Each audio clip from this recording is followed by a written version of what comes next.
संपूर्ण व्यक्तिमत्वाला ना फक्त अभ्यासात न गुडफटता की त्याला वेगवेगळ्या अँगलनं त्याला शृंगारित करावं. स्पर्धा परीक्षेबद्दल बोलतोय तर अधिकारी म्हणून जेव्हा पुढे आयोगाद्वारे विद्यार्थी सिलेक्ट होणार आहेत तर अशा कोणत्या क्वालिटीज तुम्ही सांगू शकता की एक तो फॉर्म्युलाच तयार होऊन जाईल, म्हणजे की हे असेल तर तुम्ही अधिकारी बनताय? मी हे तर म्हणेल की तुमची 10 जरी उत्तरं नकारार्थी आली, तुम्हाला जमली नाहीत त्या प्रश्नांची उत्तरं देताना, तरी पण तुम्ही चांगली मार्क्स पाडू शकता. इंटरव्ह्यूमध्ये टॉपची मार्क पाडू शकता.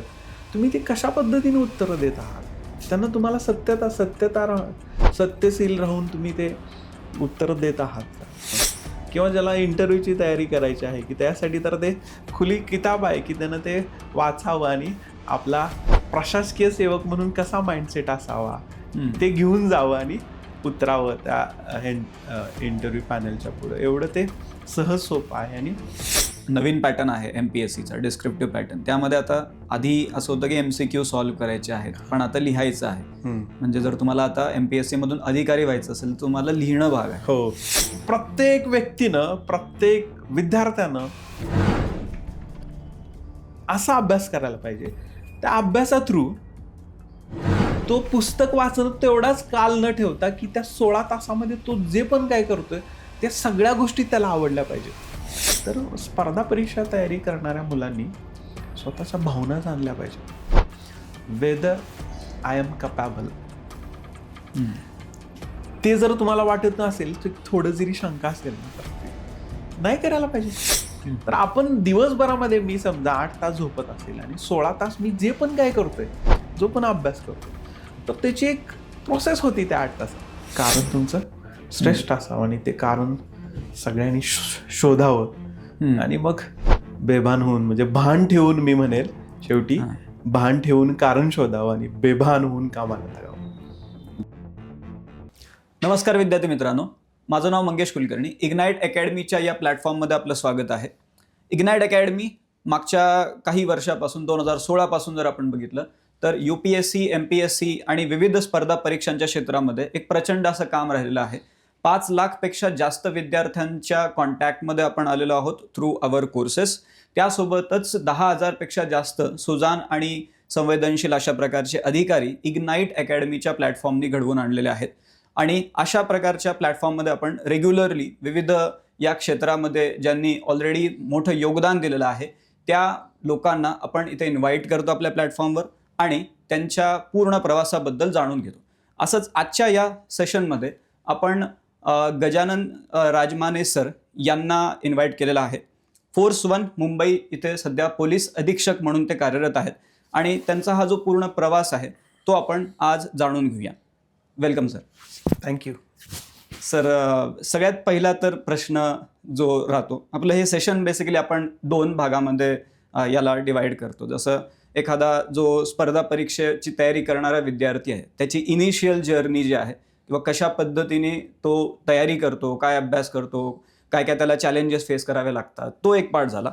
आणि दुसरा भाग आहे की सिलेक्शन झाल्याच्या नंतर काय, म्हणजे ज्याच्यासाठी एवढं पूर्ण हेल्पार्ट करतोय तो व्यक्ती, त्यानंतर त्याला नेमकं कशा प्रकारचं त्याचं आयुष्य राहणार आहे, काय काय त्याला चॅलेंजेस फेस करावे लागतील, या सगळ्या गोष्टी आम्हाला तुमच्याकडून जाणून घ्यायच्या आहेत. मग सगळ्यात पहिले तर तुमचं जे बालपण आहे, तुमचं शिक्षण सुरुवातीचं जे झालेलं आहे त्या शिक्षणाबद्दल एक थोडी माहिती आम्हाला द्या, जेणेकरून आपल्या प्रेक्षकांना पण कळेल की कशा पद्धतीने सुरुवातीला ती जडणघडण होती आणि त्याचा नेमका तुमच्या पुढच्या सर्व्हिसमध्ये तुम्हाला कसा फायदा झाला असेल. येस. सामान्यपणे जिल्हा परिषद शाळा 7वी पर्यंतचं शिक्षण माझं सांगली जिल्ह्यामध्ये.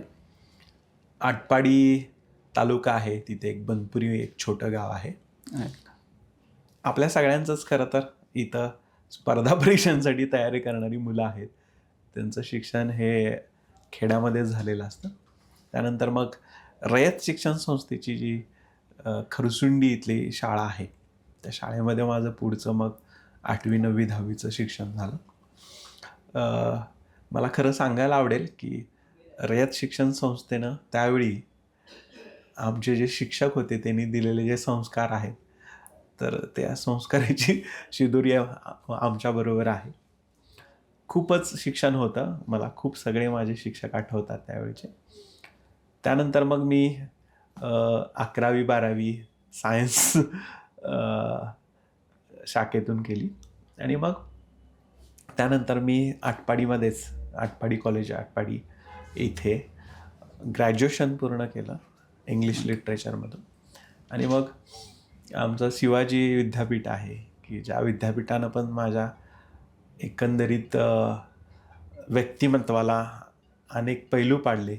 शिवाजी विद्यापीठ, तर तिथं माझं PG पूर्ण झालं, post graduation English literature and लिंग्विस्टिकमधून. आणि नंतर मी इतर सगळी मुलं येतात तसं मी पुण्यामध्ये आलो होतो. पुण्यामध्ये मी स्पर्धा परीक्षांची तयारी केली. मला उल्लेख करायला आवडेल, मी ज्यावेळी इथे आलो होतो त्यावेळी सदाशिव पेठेमध्ये एक जंगमवाडी मठ म्हणून आहे, विद्यार्थी निलय, जगद्गुरू विद्यार्थी निलय म्हणून. तर त्या मठामध्ये मी 3 वर्ष राहिलो. तिथलं पण आमचं राहणं होतं आणि ज्या आम्हाला सुविधा मिळाल्या, म्हणजे मी खरं तर मठाचे उपकार विसरणार नाही. इथं मला पुण्यामध्ये मी आलो, तिथं मला ॲडमिशन मिळालं म्हणून आलो, कारण माहिती आहे तुम्हाला सगळ्यांना, आपल्या सगळ्यांना इथं राहणं तसं पुण्यामध्ये कसं आहे, किती खर्च येतो. तर तिथं राहिलो, अनेक मित्रांना मी तिथं कमवलं. तसं स्पर्धा परीक्षामध्ये तयारी करताना अनेक मित्र, खरे तीच खरी कमाई होती. आणि अभ्यासामध्ये मस्त मजा घेतली आम्ही आणि या पुण्यानंच मग ती पोस्ट मिळवून दिली. ओके. सो जसे बऱ्यापैकी ॲस्पिरंट्स जे आहेत ते पुण्याला एक पहिली प्रायोरिटी पुणे राहते की आम्ही येऊन इथे तयारी करणार, तसं आपली पण तयारी पुण्यामधून झालेली आहे.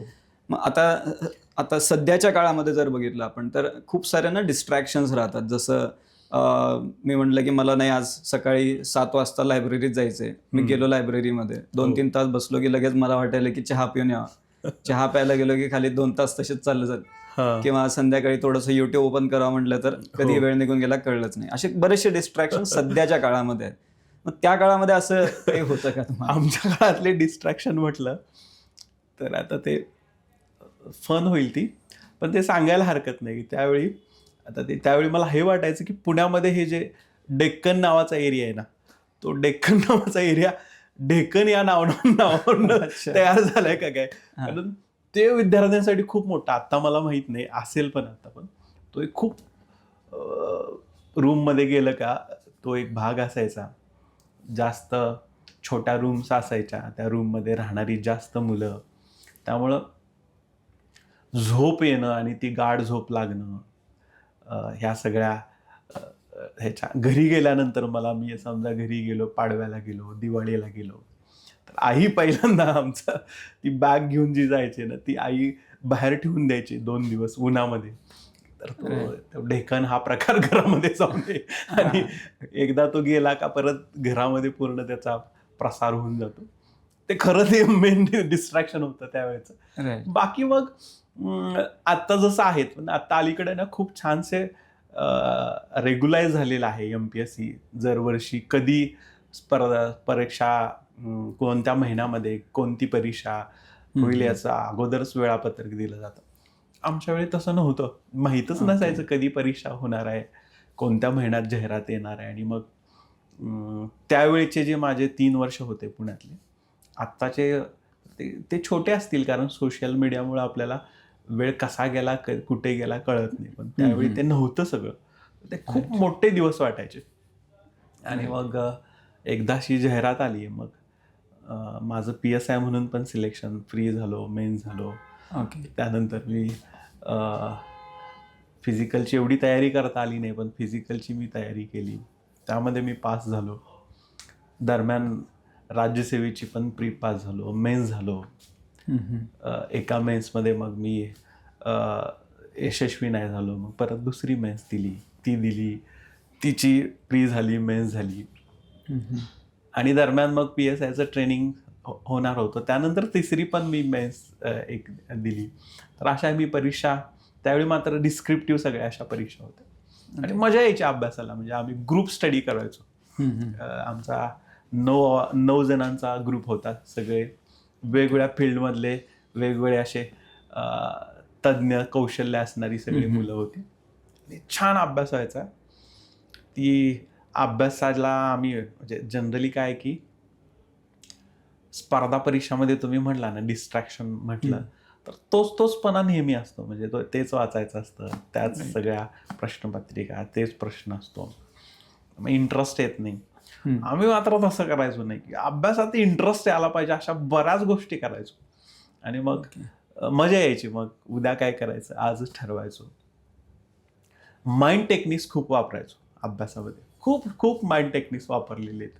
लाईट मला दिसत आहे आता. ही MSCB ची स्थापना कधीची आहे असा प्रश्न असायचा कधीची. तर मला अजून माहिती आहे की 1960 साली MSCB ची स्थापना झालेली होती. ते आम्ही त्यावेळी लक्षात ठेवलं होतं. कसं ते बल्ब जो असतो ना तो 60चा बल्ब लक्षात ठेवला होता. मी कुठेतरी सांगितलंय की त्या 7 सिस्टर ज्या सगळ्या आहेत तिथल्या सगळ्या राजधान्या आपल्या लक्षात राहायच्या नाहीत. मग मेघालयची सिलॉग आहे ही मला अजूनही माहिती आहे. ते का माहिती आहे तर आम्ही लक्षात असं ठेवलं होतं की आटपाडी माझं गाव आणि आमच्याकडे पाऊस म्हणजे दुष्काळच.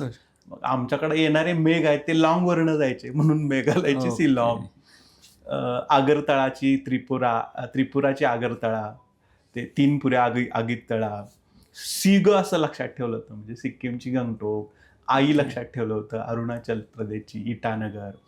अशा वेगवेगळ्या माइंड टेक्निक्स वापरायचो आणि मजा घ्यायचो अभ्यासामध्ये. खूप म्हणजे खूप गोष्टी आहेत अशा की अजूनही लक्षात आहे. आणि मी हे ठामपणे सांगेल की अगदी वयोवृद्ध होईपर्यंत किंवा मग आपण म्हणू शेवटपर्यंत पण ह्या सगळ्या गोष्टी लक्षात राहतील. तर तसा अभ्यास आम्ही करायचो. मी आता एक ॲड करतो की आपल्या ब्रेनला को रिलेशनची सवय असते. तर तुम्ही मंगेश आपण इथं भेटलाय, कदाचित आपली पुढं भेट नाही होईल आणि 10 वर्षानं तुम्ही कुठं तर मला भेटला तर तुम्ही म्हणाला मला ओळखलं आणि विचारलं की सर ओळखलं का म्हणून. तर कदाचित असं होऊ शकतं की मी ओळखणार नाही, पण तुम्ही सांगितले की आपण एक पॉडकास्ट केलं होतं इग्नाईट अकॅडमी मार्फत, तर मी लगेच ओळखेल. को रिलेशन होतं. तर को रिलेशनना खूप गोष्टी लक्षात ठेवता येतात. खूप गोष्टी लक्षात ठेवता येतात. त्याचे मी अनेक प्रयोग पण केलेत. अशी मजेशीर अभ्यास करायचो. आणि मग डिस्ट्रॅक्शनचा अजून एक विषय, युवा असतो आपण. युवा काळामध्ये मग आपल्याला ज्या गरजा असतात, मानसिक शारीरिक गरजा असतात, आपण त्या दिशेनं थोडं जायचा प्रयत्न करतो. मग आपण बघतोय, मग समजा तुम्ही म्हटला की लाखभर मुलं जर अभ्यास करत असतील तर मग 500 मुलांना सिलेक्ट करायचं आहे. तर 500 जी मुलं सिलेक्ट होतात त्यांच्या क्वालिटीज काय काय आहेत त्याची लिस्टिंग आपण केलं ना, मग आपल्याला कळेल. मग ह्या डिस्ट्रॅक्शनच्या वरती गेलेली, त्याच्यावर त्यांनी विजय मिळवलेली अशी ती मुलं असतात, ती आपल्याला सिलेक्ट झालेली दिसतात. राईट. सर आता डिस्ट्रॅक्शनचा एक मुद्दा आपण आत्ता बोललो. आता पुढचा एक माझा असा प्रश्न आहे की सिलेक्शन जेव्हा झालं तुमचं, जेव्हा तुम्हाला फायनली कळलं की राज्यसेवेमधून माझं असं सिलेक्शन झालेलं आहे, एक तर त्या फिलिंग कशा होत्या, आणि समजा जर तुमचं सिलेक्शन नसतं झालं तर एक्झॅक्टली काय डोक्यामध्ये चालू होतं तुमच्या? तर आजकाल बरंच असं राहते. कारण एक्झॅक्टली मी तुम्हाला एक म्हणजे आठवण सांगतो. मी अशी एक वेळ आली होती की त्या वेळेमध्ये की ती प्री येऊन गेली, त्याचा रिझल्ट कधी लागणार माहीत नव्हता. प्री दिली आम्ही, चांगला म्हणजे स्कोअर पण चांगला होता. त्यावेळी पण ती ऑनलाईन की यायची, तर पण तो कधी येणार माहीत नव्हता. मग दरम्यान मग हे इथला खर्च असेल किंवा मग बाकी सगळ्या गोष्टी असतील, PG पूर्ण झालेलं, थोडं गावाकडं कसं असतं की एकदा पोस्ट ग्रॅज्युएट झाला का शिक्षण पूर्ण झालं आणि आता काय तर त्यानं करावं वगैरे. घरच्यांचा खूप सपोर्ट होता, पण एक सोशल प्रेशर त्यावेळी पण होतं. त्यावेळी मी जस्ट BPO वगैरे पुण्यामध्ये सगळीकडे सुरू झालेले होते, कॉल सेंटर्स सुरू झालेले होते, इन्फोसिस सारखे किंवा वेगवेगळ्या अशा IT क्षेत्रातल्या कंपन्या आहेत ना, मुलांना हायर करायचे. माझं इंग्लिश लिटरेचर, माझा एक मित्र सिलेक्ट झाला त्यामध्ये अभ्यास करणारा, भरत माने म्हणून. मी आजच त्याला भेटलो, इन्फोसिसमध्ये आहे, चांगल्या पगारावर आहे. मलाही वाटायला लागलं की आपण पण, त्यावेळी तो 10-15 हजार पगार म्हणजे खूप वाटायचा, खूप असायचा तो. आपण पण जावं का? मी ट्राय केले, 7-8 ठिकाणी गेलो. म्हणजे मला खरं सगळ्या मुलांना सांगायला आवडेल की आपली डेस्टिनी कशी असते. म्हणजे त्यावेळी जर मी सिलेक्ट झालो असतो तर कदाचित मी इथं नसतो. त्यावेळी मला सांगण्यात आलं होतं ज्या ज्या ठिकाणी मी गेलो, तर तुमच्या लँग्वेजमध्ये काय शब्द वापरायचे, MT आहे म्हणजे ते मदर टंग इन्फ्लुअन्स आहे असं सांगायचे इंग्लिश लँग्वेजमध्ये. आणि त्यामुळे माझं सिलेक्शन व्हायचं नाही. मला आता जाणवते की ते मदर टंग इन्फ्लुअन्स आहे तो किती महत्त्वाचा होता माझ्यासाठी. आणि तो असतोच. डॉक्टर APJ अब्दुल कलामजींचं आपण भाषण ऐकलं तर त्यांच्या भाषेमध्ये त्यांची मदर टंग तुम्हाला जाणवतेच, आपलीही असते. माझ्यासाठी ती मदर टंग इन्फ्लुअन्स महत्त्वाचा होता. आणि अजून एक महत्त्वाचं होतं की मदरचे जे संस्कार आहेत, आईचे संस्कार आहेत, त्याचा इन्फ्लुअन्स आहे तो होता माझ्यावर, आपल्या सगळ्यांच्यावरच असतो.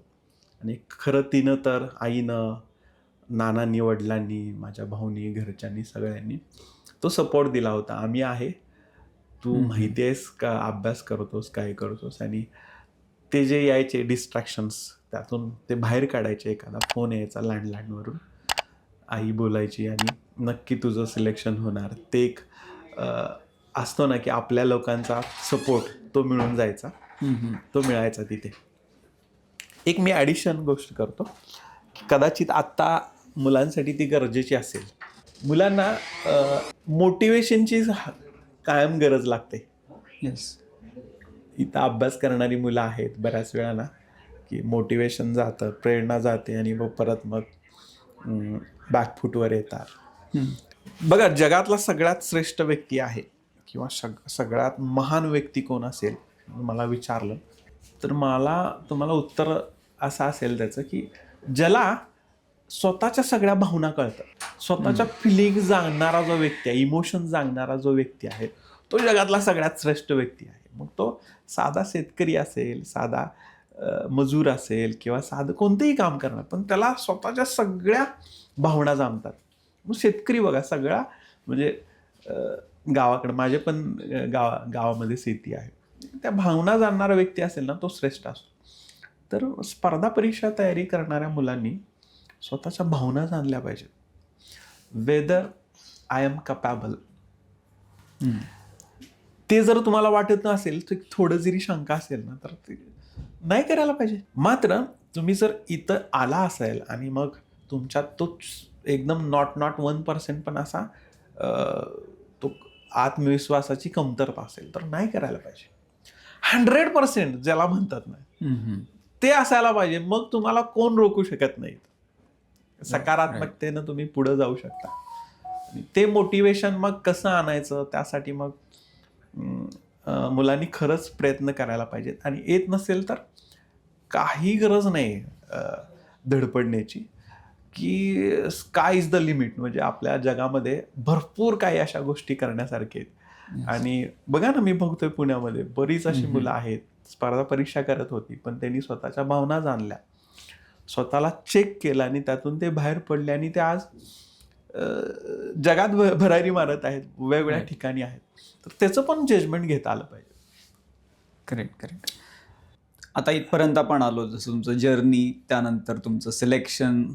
आता तुम्ही पोलीस खात्यामध्ये आल्याच्या नंतर जर तुमचे सगळे पोस्टिंग जर बघितले आपण, तर अमरावती, त्यानंतर देवरी गोंदिया, त्यानंतर तुमचं नागपूर आहे, रिसेंटली मुंबई आहे, मध्ये सातारा आहे.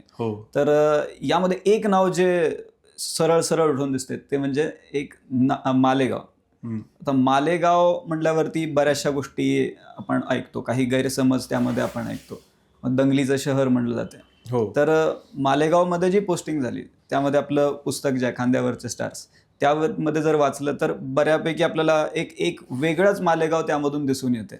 तर एक्झॅक्टली तिथं कसा आपला एक्सपिरियन्स होता? हो, अनेकांची दृष्टी असते, पण माझं पोस्टिंग तिथं झालं मालेगावला. मी म्हणतो की जर झालं नसतं तर मी आयुष्यामध्ये बरंच काही गमावलेलं असतं. तिथं भरपूर काय मला शिकता आलं.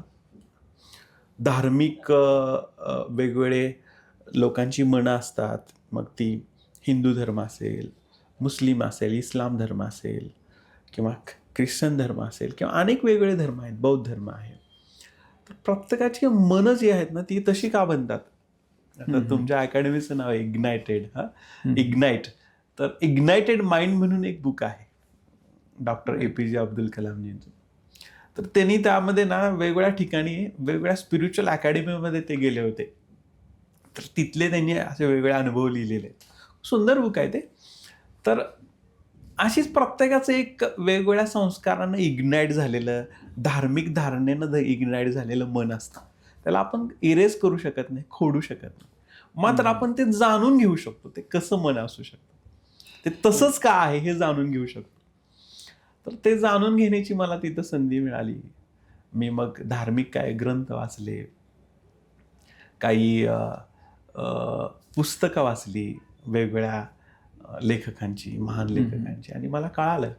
आणि मग अनुभव माझे तिथं मी जे होतो 3 वर्ष, त्या अनुभवातून कळालं की आपण लोकांना जर स्वीकारलं, कोणत्याही धर्माचा असू दे, म्हणजे ॲक्सेप्टन्स इज अ लव्ह म्हणतात, तर स्वीकारलं आणि निस्वार्थपणे अनकंडिशनल स्वीकारलं तर आपण अनेक लोकांच्या जीवनामध्ये प्रकाश टाकू शकतो. अनेकांचं जीवन आपण परिवर्तन करू शकतो.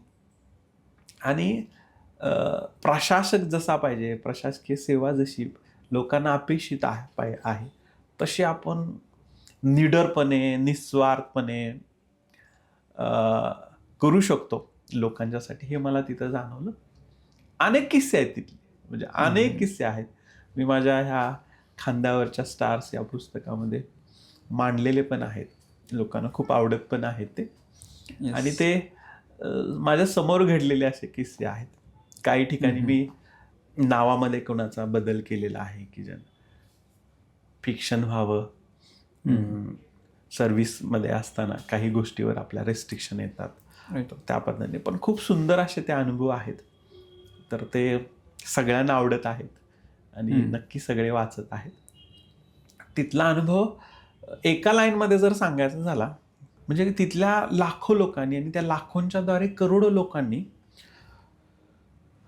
जो दुवांचा साठा आहे ना, त्यांनी आम्हाला एवढा भरून भरून दिलाय की तो आयुष्यभर पुरेल एवढं नीतीनं म्हणा, ईश्वरानं म्हणा, आमच्याकडून पण तिथं तशी प्रशासकीय सेवा करून घेतली, म्हणून झाली, कायदेशीररित्या पण झाली ती. आणि लोकांनी खूप प्रेम दिलं तिथं. राईट. सर, आता एक जो नवीन पॅटर्न आहे MPSCचा डिस्क्रिप्टिव्ह पॅटर्न, त्यामध्ये आता आधी असं होतं की MCQ सॉल्व्ह करायचे आहेत, पण आता लिहायचं आहे. म्हणजे जर तुम्हाला आता MPSC मधून अधिकारी व्हायचं असेल तर तुम्हाला लिहिणं भाग आहे. हो. मग त्या कॉन्टेक्स्टमध्ये जर बघितलं तर आपल्या पुस्तकामध्ये एक थीम जे मला प्रकर्षाने जे जाणून आले की जेव्हा आपण पब्लिक सर्व्हिस बद्दल बोलतोय, तर पब्लिक सर्व्हिस आपल्याला जर करायची आहे तर public involvement is also important. मग लोकांचा सहभाग जर नसेल तर या गोष्टी खूप चॅलेंजिंग होणार आहेत. तर मग असे बरेचसे उदाहरणं आपल्याला आपल्या पूर्ण टर्म मध्ये दिसून आलेले असणार आहेत जे नक्की मदत करतील. येस. मला बऱ्याच जणांचे अभिप्राय आलेले आहेत. मी खरं तर ते सगळे अभिप्राय साठवून ठेवलेले आहेत. तर मला जाणवतं की मीच खरं तर ते पुस्तक 30 वेळा वाचले असेल. प्रत्येक वेळी मला ना त्यात वाचताना आनंदच येतो. ते आपलंच पुस्तक आहे. मी त्या आपल्याच पुस्तकाच्या प्रेमात पडलेलो आहे. मला वाटतं की स्पर्धा परीक्षा करणाऱ्या प्रत्येक मुलानं, डिस्क्रिप्टिव्ह ज्याला लिहायचं आहे त्यानं, किंवा ज्याला इंटरव्ह्यूची तयारी करायची आहे की त्यासाठी तर ते खुली किताब आहे की त्यानं ते वाचावं आणि आपला प्रशासकीय सेवक म्हणून कसा माइंडसेट असावा ते घेऊन जावं आणि उतरावं त्या इंटरव्ह्यू पॅनलच्या पुढं. एवढं ते सहज सोपं आहे. आणि ते काय माहीत नाही की लेखन हे आहे ना की एक it's a spontaneous overflow of powerful feelings म्हणतात. त्या फिलिंग्स त्यात कुठं कुठं अशा ना वैश्विक सत्य पण आलेली आहेत. ते मलाही आश्चर्य वाटतं. लिहिता लिहिता काही वाक्य अशी त्यामध्ये आलेली आहेत की ते आपल्याला हिट करतात, एकदम हृदयाला, आपल्या सोलपर्यंत जातात. ती वाक्य आहेत, ती अंडरलाईन करावी आणि आपल्या आयुष्याचा भाग बनवावी ती वाक्य, असं मी आवाहन करतो. खरं तर माझी ती साहित्य कृती आहे ही पहिलीच पहिलाच असा प्रयत्न आहे तो.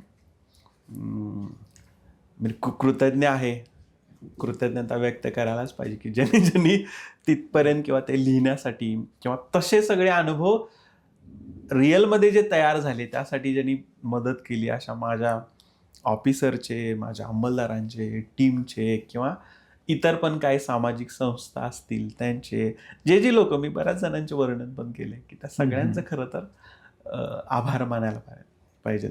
खरं तर आभार मानणं चुकीचं होतं कारण ती सगळी आपलीच लोक आहेत, पण कृतज्ञतेमध्ये आहे मी त्यांच्या सगळ्यांच्या. आणि सर, जेव्हा हे पुस्तक आपण वाचतोय तर त्यामध्ये बरेचसे असे उदाहरण आहेत, जसं एक शब्द आलेला आहे, सामाजिक सहाय्याचे पोलिसिंग. नेमकं ह्याचा म्हणजे कसं अर्थ काय होता आणि कसं त्याला इम्प्लिमेंट केलं गेलं? हो, मला सांगायला आवडेल की प्रताप वाघमारे नावाचे एक तहसीलदार, मी देवरीला असताना नक्षल भागामध्ये, तिथं ते तहसीलदार म्हणून होते.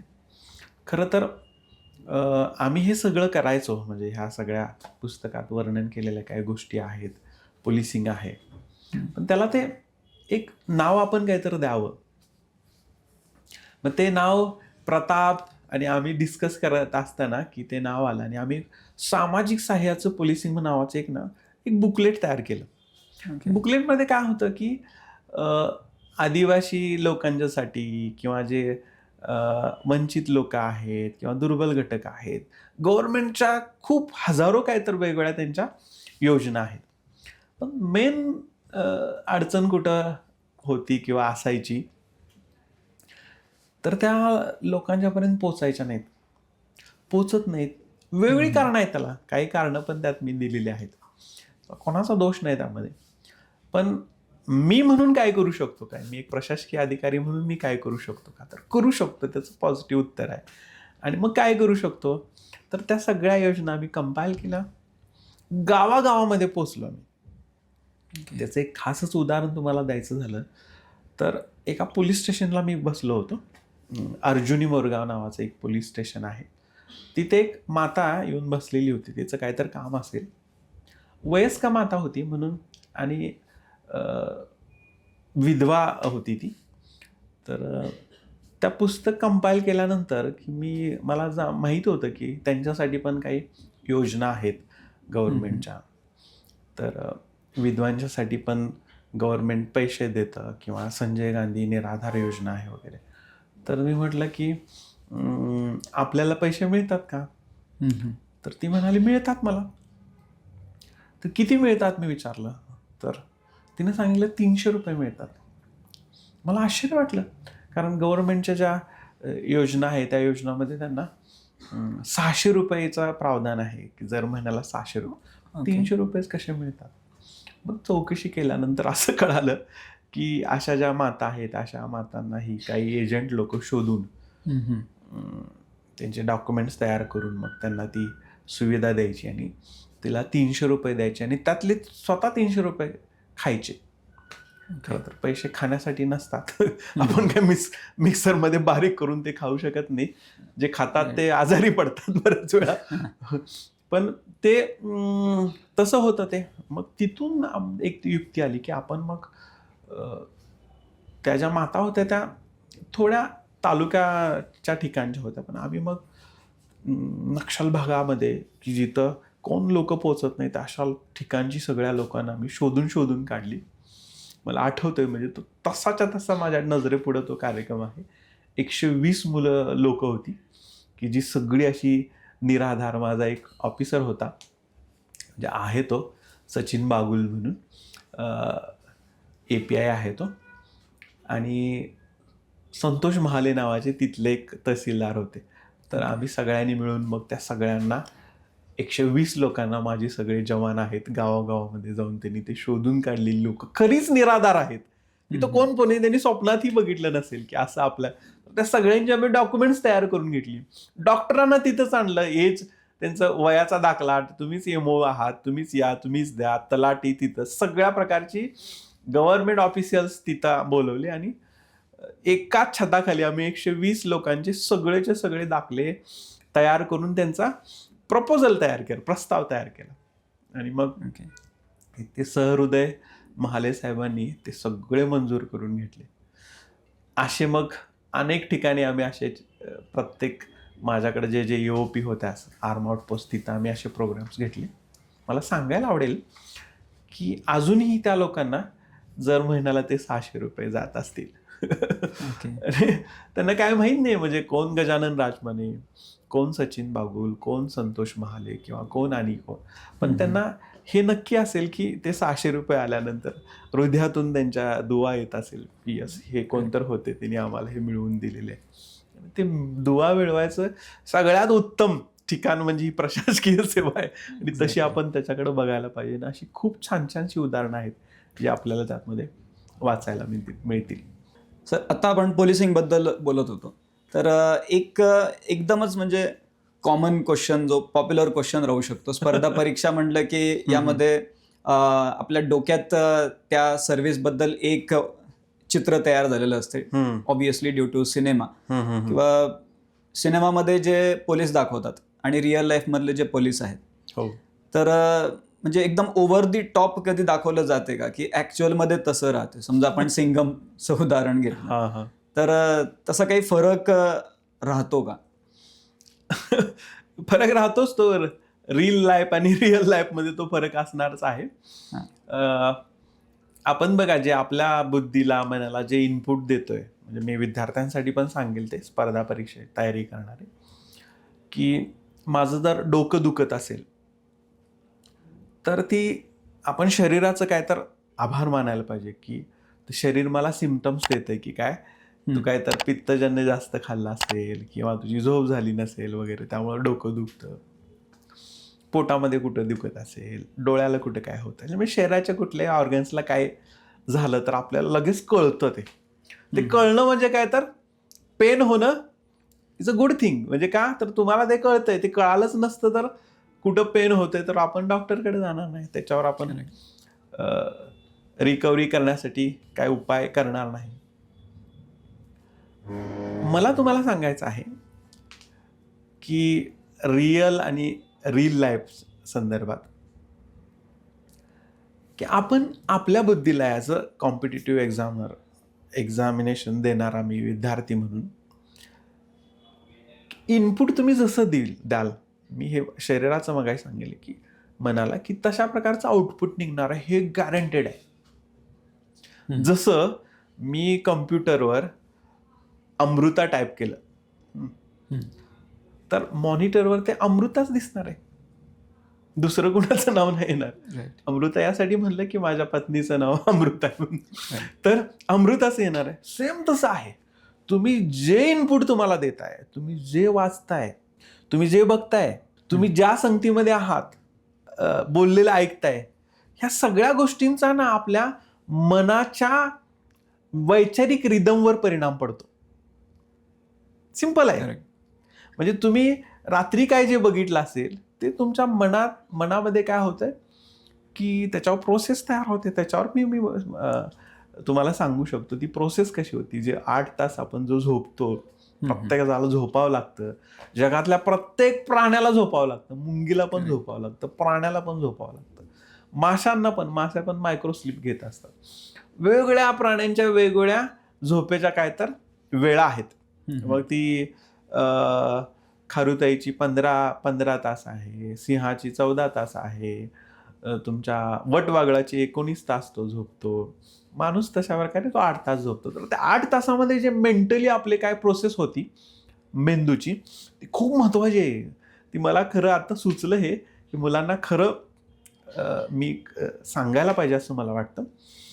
तर तुमच्या ज्ञानेंद्रियाद्वारे थॅलॅमस नावाची जी ग्रंथी आहे त्या थॅलॅमस नावाच्या ग्रंथीतून म्हणजे ते उंबरट आहे तिथून आत ज्या गोष्टी जातात आणि आत मग आपलं हायपोथॅलॅमस असतं, हिप्पोकॅम्पस असतं, पिट्युटरी ग्लॅन्डपर्यंत ज्या आपल्या सगळ्या त्या संवेदना जातात, तिथून परत प्रिफेक्स कॉर्टेक्स म्हणजे प्रमस्तिष्क आहे तिथंपर्यंत. मग त्या सगळ्या प्रोसेस कशा होतात ह्याचं पण ज्ञान घेणं एक इंटरेस्टिंग आहे.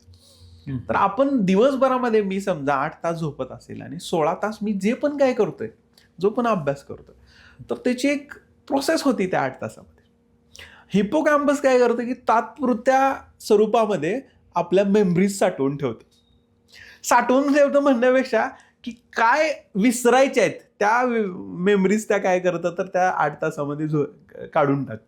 बघा, मला काल मी काय जेवलोय मला माहित नसतं, पण आज आपण हे गप्पा मारतोय हे मला अनेक वर्षानं सुद्धा काय होईल तर आठवेल.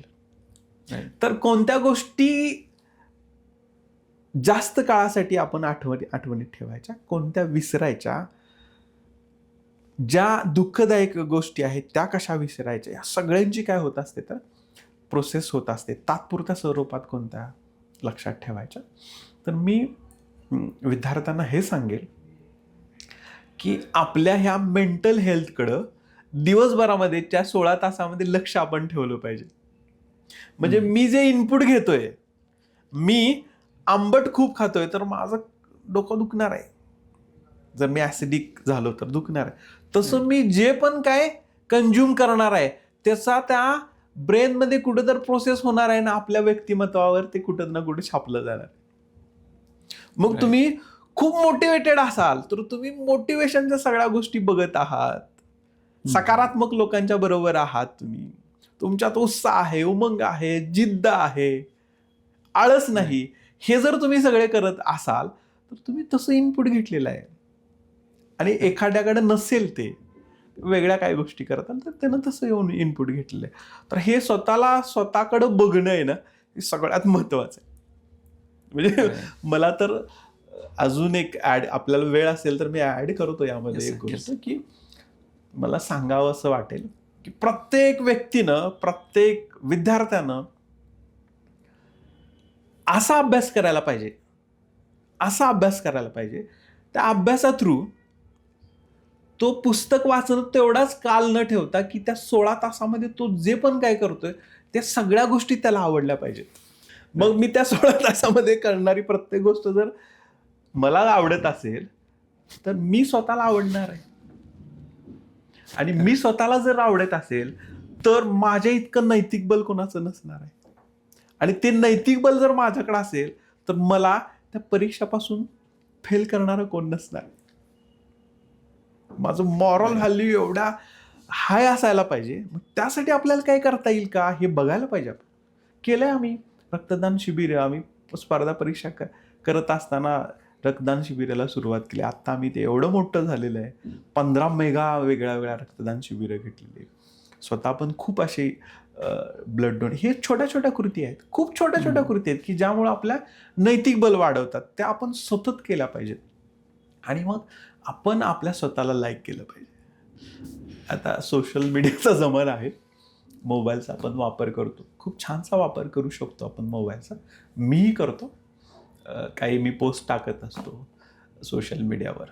पण मी तुम्हाला गॅरंटी देतो की तुम्ही जर माझ्या पोस्ट बघितल्या, त्या पोस्टमध्ये माझी एकही तुम्हाला अशी पोस्ट दिसणार नाही की ज्या पोस्टला मी स्वतः लाईक केलेलं नाही. मी काय करतो की पोस्ट टाकतो आणि सगळ्यात पहिलं माझं लाईक असतं. मग जगानं बघू नको, मला त्याला काही त्याचं घेणं देणं नाही. तर आपण स्वतःला लाईक व्हायला पाहिजे, आपण आपल्याला आवडायला पाहिजे. आणि ही सगळ्यात मोठी कृती आहे आणि त्याच्यासाठी खरं तर झटलं पाहिजे. मग स्पर्धा परीक्षेमध्ये पास होईल न होईल तो पुढचा प्रश्न आहे. पण एक माणूस म्हणून, व्यक्ती म्हणून तर आपण खूप टॉपला आपण जाऊ शकतो. आणि ही तर मग परीक्षेत पास होणं ही तर मग आपल्याला किरकोळ गोष्ट वाटायला लागते. त्यानं मला सांगायला तुम्हाला आवडेल की सकारात्मकता, मग ही पुस्तकानं माझ्यात आली होती. म्हणजे अनेक पुस्तकं, इनपुट मी म्हटलं ना जे द्यायचे असतात, पुस्तकं इनपुटच डिव्हाइस आहेत. आम्ही आणि आमचा बाप, नरेंद्र जाधवांचं पुस्तक, त्यात बापानं सांगितलेली शिकवत, काही व्हायचं आहे तू जगातला टॉपचा हो, ते वाक्य माझ्या हृदयात होतं. की मग परीक्षा देत असताना, अभ्यास करत असताना मी कधी पास व्हायची चिंताच करत नव्हतो. मी डोक्यात ठेवलं होतं की टॉप यायचा. त्यामुळे टॉप यायचा म्हटलं का मला पास व्हायची भीतीच वाटायची नाही. भले मी टॉप नाही आलो, त्यावेळी मी 4था आलो DYSP रँकमध्ये, पण मी ऑफिसर झालो, मला जे पाहिजे होतं ते मला मिळालं.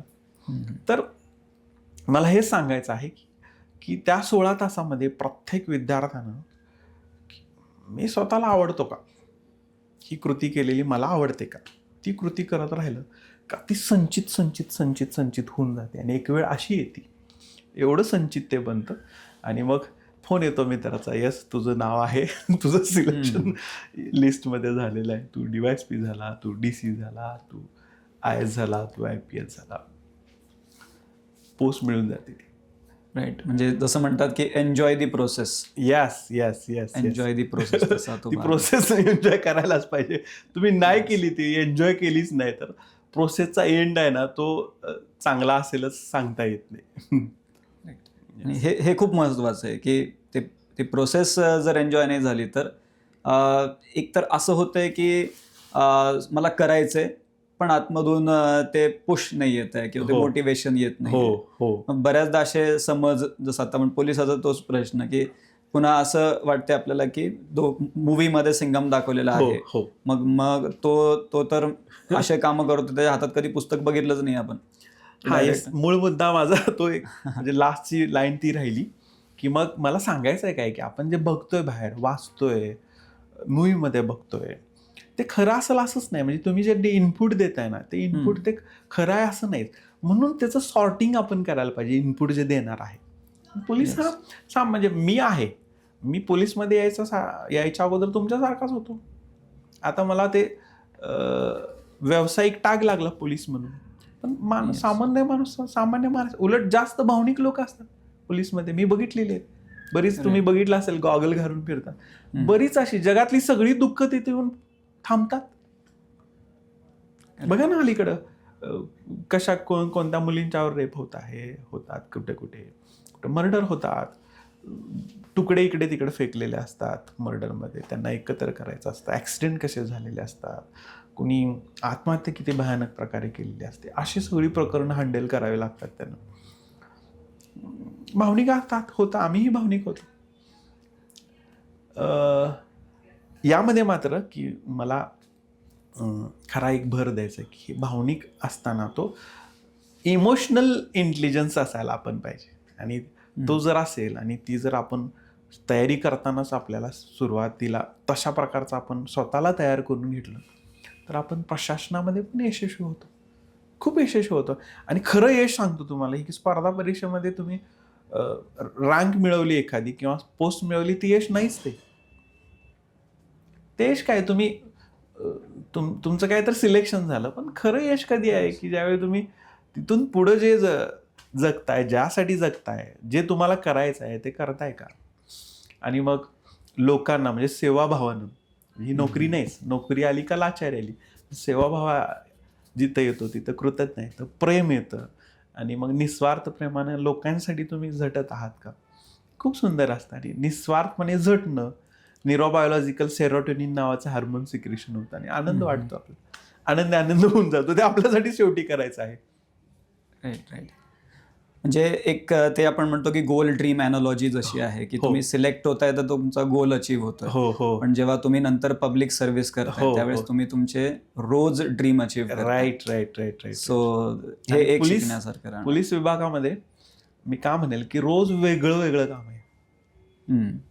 आज जे मी करतोय ते उद्या नाही, उद्या जे करतोय ते परवा नसणार आहे. वेगवेगळे चॅलेंजेस आहेत. आणि लोक सांगतो मी तुम्हाला की समस्या घेऊन येतात आमच्याकडे पोलिसांकडे. बघा ना किती छान सेवा आहे. समस्या घेऊन येणाऱ्या ते समस्याचं आपण सोडवणूक करणारा म्हणून तिथं बसायचं आहे ऑफिसर. आणि मग कायद्याच्या चाकोरीत राहून आपण त्यांना पाहिजे ती मदत करायची आणि त्यांचे प्रॉब्लेम सॉल्व्ह करून द्यायचं. ही किती चांगली सेवा आहे, किती सुंदर सेवा आहे आणि ती एन्जॉय करायला पाहिजे. म्हणजे जे आता एक्झाम्पल जर तुमच्या पुस्तकामधले बघितले सर, किती अफलातून इनिशिएटिव्ह आहेत. जसं एका याच्यामध्ये तुम्ही सांगितलेलं की महानगरपालिकेद्वारे हातगाडी मिळवून दिली, किंवा सेल्फी विथ मालेगाव नावाचा एक इनिशिएटिव्ह आहे, ब्लड डोनेशन आहे. त्यानंतर एक अजून शाळेसाठी तुम्ही एका मुलाच्या शाळेसाठी बरंच तिथे देणगी गोळा केली. सो अशा बऱ्याचशा गोष्टी आहेत ज्या म्हणजे पब्लिक सर्व्हिस एक तर तो भाग झाला आणि त्यासोबत या किती इनोव्हेटिव्ह पद्धतीने करता येतील. सो तो पण एक भाग आपल्याला इथे दिसतो. मला थोडं ऍड करावं लागेल की मला थोडं लिहिता येते असं आता सगळे सांगत आहेत, मित्र पण, माझी पत्नी पण असेल किंवा ज्याने पुस्तक वाचलेलं आहे. तर हे जे करतात ना हे अनेक जण करत आहेत. म्हणजे अधिकारी म्हणून, पोलीस ऑफिसर म्हणून किंवा प्रशासकीय अधिकारी म्हणून अनेक जण हे करत आहेत. कदाचित काहींना ते लिहिता आलं नाही किंवा तशा प्रकारची संधी उपलब्ध झाली नाही, वेळ आला नाही. पण मला म्हणायचं आहे की अशा अनेक गोष्टी आहेत की आपण ह्या लोकांनी जे जे केलेले आहेत त्या जर आपण एकत्र केल्या तर खूप मोठं साहित्य समृद्ध साहित्य तयार होईल. आणि माझं ते पण उद्दिष्ट आहे की ही पुस्तकं वाचून एक प्रशासकीय अधिकाऱ्याला पण एक प्रेरणा मिळावी किंवा सामान्य व्यक्तीला पण काही तो काहीतरी करत असेल, समाजासाठी करत असेल किंवा अनेक वेगवेगळ्या क्षेत्रामध्ये, तर त्याला ती प्रेरणा मिळावी की आपणही असं लिहू शकतो. ते पण त्याच्या पाठीमागचं माझं उद्दिष्ट आहे. म्हणजे मीच केलेलं आहे किंवा माझ्या त्या पूर्ण टीमनं ते सगळं केलेलं आहे असं त्या अजिबात नाही. की अशा छोट्या छोट्या गोष्टी करत असतात लोक आणि मग त्याची ती सकारात्मकता ती जावी, सकारात्मक त्या लहरी सगळ्यांच्यापर्यंत पोचाव्या, हे पण माझं उद्दिष्ट होतं त्याच्यामध्ये. ओके. नाही सर, तुमचे एवढे एक्सपिरियन्सेस एवढ्या सगळ्या विद्यार्थ्यांपर्यंत पोहोचतील, एवढ्या पब्लिकपर्यंत पोहोचतील. सो तो नक्कीच सगळ्यांसाठी एक तर it is fortunate thing. So तो एक भाग नक्कीच आहे सर. सर अजून एक यामध्ये जो मुद्दा आहे की आपण जेव्हा सिलेक्शनबद्दल बोललो किंवा याआधी आपण आपल्या बालपणाबद्दल बोललो, अजून एक जो प्रश्न राहतो की नेहमी असं म्हणतात की लाईफमध्ये अल्टिमेट गोल काय तर पीस ऑफ माइंड, की ती एक शांतता, की तुम्ही कोणतीही गोष्ट करा ज्यामध्ये शेवटी तुमचं डोकं शांत होतंय, एक स्टेबल सिच्युएशनमध्ये तुम्ही येत आहे स्पिरिच्युअल वेमध्ये. हो. तर आता 2009 पासून आपली सर्व्हिस जर आपण बघितली तर at this point of time, वयाच्या या पॉईंटला तुम्हाला ती एक पीस ऑफ माइंड तिथे दिसतीये का सध्या? येस. ॲक्च्युली मी IAS, IPS आणि मग स्पर्धा परीक्षामध्ये अनेक वेगवेगळ्या पोस्ट आहेत. त्या पोस्टच्या आपण शॉर्ट फॉर्म्स बघतो असे. तर प्रत्येक जणांनी IPS असावा असं मी म्हणतो आणि असतो तो. IPS म्हणजे काय, मी घेतलेला त्याचा लॉंग फॉर्म आहे की I am peaceful soul. Mangesh तूही तो होऊ शकतोस. IPS I am peaceful soul.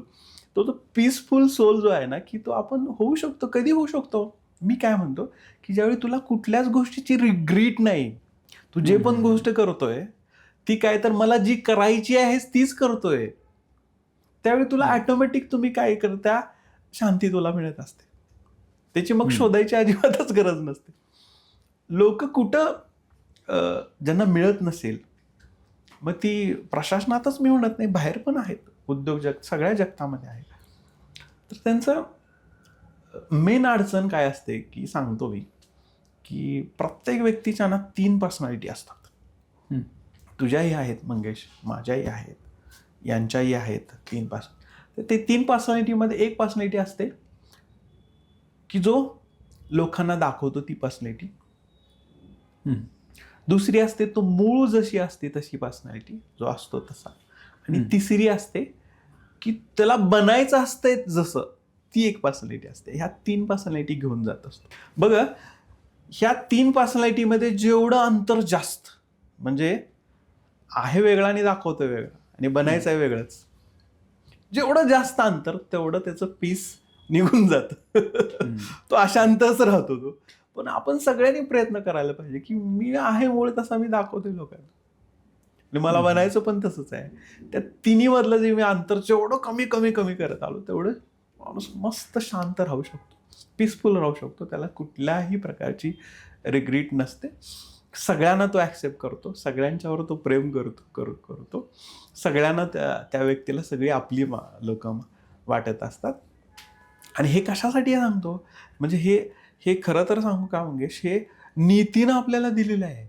म्हणजे तुला आनंदी राहण्यासाठी, आनंदी राहणं म्हणजे काय की आता न्यूरोबायोलॉजिकल ते 5 हार्मोन्स आहेत, ते 5 हार्मोन्स सिक्रेशन झाले का तुला आनंद मिळतो, फील गुड होतं.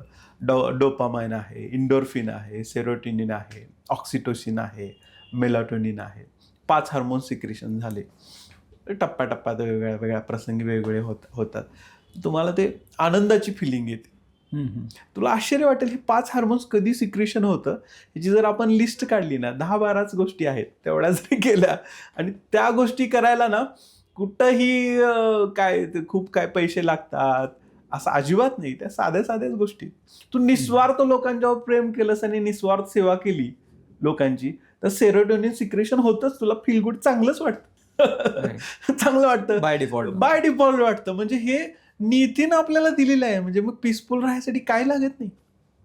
म्हणजे तू काय खूप मोठ्या आध्यात्मिक गुरुकडे जावं, तिथं जाऊन तिथं तर काय सगळे जे आध्यात्मिक सेंटर्स आहेत, मी बऱ्याच ठिकाणी गेलेलो आहे. मला अनुभव पण आहे. मी स्वतः पण मेडिटेशन बऱ्याच ठिकाणी शिकलेलो आहे. तर काही नसतं. म्हणजे तुझ्या विचारांचा जो दर्जा आहे, म्हणजे तू जर गुगल केलंस तर गुगल सांगेल तुला की 24 तासामध्ये आपल्या ह्युमन बिईंग माणसाच्या मनामध्ये, म्हणजे मन काय आहे, मन ही एक विचार शक्ती आहे आणि ती विचार करणारी शक्ती आहे. ती कंटिन्युअस काय करत असते, सतत आणि ऑटोमॅटिक विचार करत असते.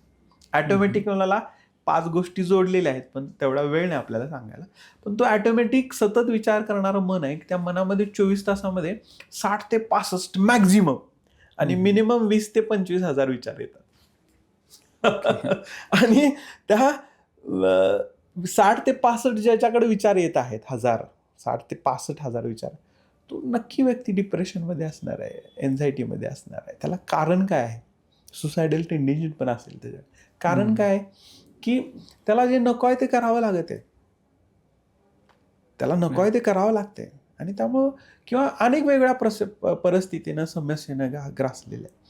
त्यातनं आपल्या सगळ्यांच्या, विशेषतः प्रत्येक मनुष्य प्राण्यांचा उद्दिष्ट काय असावं, की आपल्या त्या 25-30 हजारापर्यंत आपली विचार ची गती जी आहे ती राहावी. ती गती राहिली का तू पीसफुलच असतो. राईट. म्हणजे ओव्हर थिंकिंग नको. ओव्हर थिंकिंग कधी येतं हे मी तुला सांगितलं, की तू जे नको आहे ते करत राहिलास तर ओव्हर थिंकिंग होणार. मग आपल्याला ठरवायचं. म्हणूनच मी म्हटलं ना, की त्या 16 तासामध्ये मी काय इनपुट देतो आणि माझ्याकडून कसे कर्म होतात, त्याच्यावर जर एक साक्षी म्हणून आपण, एक विटनेस म्हणून आपण बघत राहिलो कायम, तर मग खूप मिनिमम आपल्याकडून काय तर आयुष्यात चुका होणार पण नाहीत कदाचित. आणि त्या 3 पर्सनॅलिटी आहेत त्या एकत्र येतील आणि मग तो आनंद घेता येईल. Yes yes. यासाठी मी सांगतो मंगेश, की मुलांनी मध्ये मध्ये इनपुट देत राहावे सतत. म्हणजे पुस्तक हे छान इनपुट आहे. अलीकडे सोशल मीडिया पण खूप छान छान सुंदर सुंदर असे पॉडकास्ट आहेत जिथं आपण इनपुट देऊ शकतो आणि त्याचा नक्की आपल्या विचारशक्तीवर परिणाम होत असतो. हे करत राहावं. मूवी बघाव्यात चांगल्या, खूप सुंदर सुंदर आहेत मूवी. त्यातनं पण ताकद मिळते, मोटिवेशन मिळते. आम्ही बघत नव्हतो त्यावेळी, त्यावेळी वेगळी कारणं होती, पण काहीच हरकत नाही. म्हणजे आपल्या पूर्ण व्यक्तिमत्वाला ना फक्त अभ्यासात न गुडफडता, की त्याला वेगवेगळ्या अँगलनं त्याला शृंगारित करावं आणि मग ती यशाची चव चाकावी. आणि मी तुला लास्टला हे सांगेन मी, की स्पर्धा परीक्षा करणारी मुलं आहेत. मला माझ्या एका शिक्षकाने सांगितलेलं होतं. तर ती पास झाली, यशस्वी झाली आपण म्हणू, किंवा नाही झाली तरी पण ती फायद्यात असतात. दोन्ही वेळा ते फायद्यात असतात. ती कशी, स्पर्धा परीक्षा करणारा विद्यार्थी म्हणजे राजा असतो. तो युद्धभूमीमध्ये आहे. तो जर लढाई जिंकला तर त्याला राजापद मिळणार आहे आणि नाही जिंकला तरी त्याला स्वर्ग मिळणार आहे. शहीद झाला तरी दोन्ही वेळे तो फायद्यात असतो. आणि तुम्ही बघितले असतील, मीही बघितलेलं, असे माझे खूप मित्र आहेत की काहींना नाही समजा यश मिळालं पण ते त्यांच्या लाईफमध्ये खूप टॉपला गेलेले, जग कळालेलं असतं त्यांना. पण याचा अर्थ नाही असा नाही की मग सगळे करतात म्हणून सगळ्यांनीच ते करावं असं अजिबातच नाही. मग सेल्फ रिअलायझेशन करून, स्वतःच्या भावनांना बघून, स्वतःची ताकद बघून, त्याला लागणाऱ्या गोष्टी बघून सेल्फ चेकिंग करावं आणि मग ठरवावं नक्की. ओके सर, एक शेवटचा प्रश्न. जेव्हा आपण आता स्पर्धा परीक्षेबद्दल बोलतोय, तर अधिकारी म्हणून जेव्हा पुढे आयोगाद्वारे विद्यार्थी सिलेक्ट होणार आहेत, तर अशा कोणत्या क्वालिटीज असतील ज्या एकतर बऱ्याचशा विद्यार्थ्यांमध्ये ऑलरेडी असू शकतात, बऱ्याचशांना त्या डेव्हलप कराव्या लागतील. तर त्यांना जर डेव्हलप करायचं झालं त्या क्वालिटीज, तर अशा कोणत्या क्वालिटीज तुम्ही सांगू शकता की एक तो फॉर्म्युलाच तयार होऊन जाईल, म्हणजे की हे असेल तर तुम्ही अधिकारी बनताय. सो अशा कोणत्या क्वालिटीज सांगताय? असा एक पर्टिक्युलर ती पर्सनॅलिटी आहे. तुम्हाला ऑलरेडी प्री मेन्समध्ये MPSC UPSC चेक करणार आहे. इंटरव्ह्यूमध्ये तुम्हाला तुमची ती पर्सनॅलिटी बघायची असते. म्हणून मी तुम्हाला सांगितलं त्यांना चेक करायचं असतं. मी हे तर म्हणेल की तुमची 10 जरी उत्तरं नकारार्थी आली, तुम्हाला जमली नाहीत त्या प्रश्नांची उत्तरं देताना, तरी पण तुम्ही चांगली मार्क्स पाडू शकता. इंटरव्ह्यूमध्ये टॉपची मार्क पाडू शकता. तुम्ही ते कशा पद्धतीने उत्तरं देत आहात, त्यांना तुम्हाला सत्यशील राहून तुम्ही ते उत्तरं देत आहात का? तुमच्या एकंदरीत व्यक्तिमत्वामध्ये प्रामाणिकपणा किती आहे हे ते चेक करत असतात. आणि मी खरं सांगू का की खूप कमी वेळामध्ये आहे ना की ती अंगीकरणाचे असे गुण नसतातच. ते तुमच्या प्रत्येक टप्प्यामध्ये ते काय तर संचित सापडलेलं आहे, म्हणजे तो आपल्या व्यक्तिमत्वाचा. मग तुम्हाला कधी तर 4थीमध्ये असताना, कधी तर ते 7वीमधलं, 10वीमधलं, 12वीमधल्या अशा वेगवेगळ्या टप्पे आहेत. तुम्ही वेगवेगळ्या ॲक्टिव्हिटी करत असतात, ते टप्पे आहेत. तुम्ही ज्या ठिकाणी राहत आहात, तुमचे आईवडील आहेत, तुमचे गुरु आहेत, तुमचे मित्रसंबंधी आहेत, अनेक गोष्टी करतात. तुम्हाला इनपुट काय मिळतं, ह्या सगळ्यांचं एक तयार झालेला एक गोळा म्हणजे तो ह्युमन बिईंग असतो. तर तो बदलायचा असेल तर तो आर्टिफिशियल होईल. पण मी आहे जसा मग काय की प्रशासनामध्ये कशी लोक लागतात प्रशासनामध्ये, प्रामाणिक लागतो. मी प्रामाणिक आहे का? राईट. कशी लागतात? निडर लोक लागतील. कशी लागतील? की राष्ट्रभक्ती असणारी, देशभक्तीला असणारी लोक लागतील. कशी लोक लागतील? की जी दुर्बळ घटक आहेत त्यांच्यावर प्रेम करणारी लोक लागतील. ज्ञानी लागतील, अभ्यासू लोक लागतील. आणि कशी लागणार नाहीत ह्याची पण एक लिस्ट आहे. तर तसं आपण नसू तर नक्की सिलेक्ट होऊ. पण मी एक सांगतो की तुम्ही जर सिलेक्शन प्रोसेसमध्ये तुम्ही इन्व्हॉल्व आहात, म्हणजे स्पर्धा परीक्षांची तयारी करत आहात आणि मनामध्ये मग काहीतरी घेऊन आलेला आहात की मी असं करेल, ते निगेटिव्ह असेल की मी यासाठी येणार आहे, मला हे करायचं आहे, ते करायचं आहे, भौतिक सगळ्या गोष्टींचा विचार तुम्ही करत असाल तर न आलेलं बरं. कारण तुम्ही त्या गोष्टी घेऊन तुम्ही जर अभ्यास करत असाल तर तुम्हाला ते बल नसणार आहे. तुमचं कारणच चुकीचं आहे ते मिळवण्याचं. चुकीच्या कारणाला यश मिळण्याच्या शक्यता खूप कमी असतात. कारण तुमचं श्रेष्ठ असावं आणि ते कारण सगळ्यांनी शोधावं आणि मग बेभान होऊन, म्हणजे भान ठेवून, मी म्हणेल शेवटी भान ठेवून कारण शोधावं आणि बेभान होऊन कामाला लागावं. Jai Hind. Right. Yes. So thank you sir, thank you for joining. आणि सगळ्या विद्यार्थ्यांना पुन्हा हेच सांगणं राहील की या पूर्ण डिस्कशनमध्ये आपल्याला काय लक्षात येतं की एकतर अधिकारी बनण्यासाठीचा फॉर्म्युला, सिलेक्शन झालं तिथे एंड नाही आहे, तो एक भाग झाला. त्यानंतरची जी लाईफ आहे त्यामध्ये पण आपल्याला डोक्यामध्ये पब्लिक सर्व्हिस हा जो पूर्ण भाग आहे तो डोक्यात नेहमी ठेवणं गरजेचं आहे. आणि त्या माध्यमातून जास्तीत जास्त लोकांचा कसा फायदा करून देता येईल ते बघणं देखील आपल्याला गरजेचं आहे. आणि मग ह्या सगळ्या गोष्टी नेमकं हे कशा पद्धतीने ॲक्च्युअल सर्व्हिसमध्ये कशा पद्धतीने तुम्हाला बघायला मिळते, यासाठी खांद्यावरचे स्टार्स हे जे पुस्तक आहे सरांचं, हे एकदम गाईड आहे. म्हणजे त्यामध्ये तुम्ही म्हटलं की तुम्हाला GS4 सारखा पेपर आहे, त्यामध्ये एथिक्समध्ये तुम्हाला गोष्टी लिहायच्या आहेत, तर तिथे हे तुम्हाला मदत करू शकते. डे टू डे लाईफमध्ये तुम्ही म्हटले मी स्पर्धा परीक्षेची तयारी करत पण नाही आहे, तरी डे टू डे लाईफमध्ये एक्झॅक्टली आपण कसं असलं पाहिजे, कशा पद्धतीने आपलं कॅरेक्टर डेव्हलप झालं पाहिजे, त्यासाठी देखील हे पुस्तक तुम्हाला नक्कीच फायद्याचं आहे. आणि पूर्ण महाराष्ट्रामध्ये गाजतंय पुस्तक, ज्यामध्ये प्रत्येक गोष्ट जी आहे ती आपल्याला एकदम जवळची गोष्ट वाटायला लागली. आणि हा जो पूर्ण एक प्रवास आहे सरांचा, तो नक्कीच या पुस्तकामधून पूर्ण महाराष्ट्र, पूर्ण भारतामध्ये पसरतोय. आणि त्यामुळे नक्कीच आपल्या सगळ्यांना याची मदत होणार आहे. सो अशाच काही इंटरेस्टिंग पॉडकास्टला घेऊन आपण इथून पुढे देखील भेटत राहू. आता आपण इथे थांबू. Thank you very much.